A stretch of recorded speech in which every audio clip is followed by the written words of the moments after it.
since the 19th century, I think Shakespeare has been an honorary American citizen.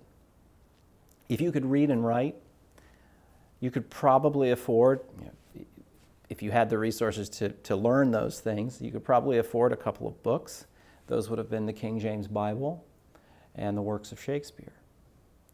You look at the way people think and talk in the 19th century, Frederick Douglass or Abraham Lincoln, they would not have spoken the way that they did if Shakespeare and, for example, the King James Bible had not been, the books that went across America. They're portable. You think about this media platform, which is the Codex.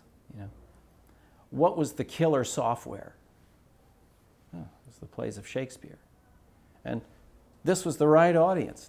North Americans were looking to those plays for wisdom. And I think someone like Abraham Lincoln is a really interesting case because he's absorbing all of this character and these studies, but he's also figuring out, here's how you use words to create suspense. And Frederick Douglass knows how to do this too. So I think a lot of our verbal DNA is embedded in Shakespeare, and it's embedded in this medium to which Shakespeare was ideally suited. The book was a very successful media platform and helped create the world that we live in today. The theater was too.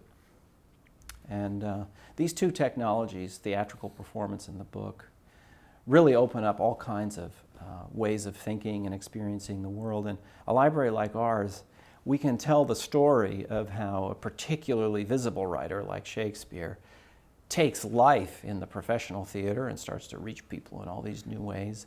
But then someone transcribes these works and puts them into print. And this multiplies their lifespan. So it's a combination of the intrinsic interest of the way Shakespeare wrote, his luckiness to be around when he was, and these forms of communication that threw his words far and wide. And you come to a country like America where in the early period of this country, you're kind of decanting parts of European culture and they're mixing with indigenous culture. For some reason, Shakespeare does very well in that period. So we try to tell the whole story of Shakespeare, but Shakespeare, I think, is the tip of the iceberg. Our job is to tell the whole story of the humanities, from the rare documents that inspire scholars and teachers all the way through to the performances that bring those documents to life. That's what we're here for.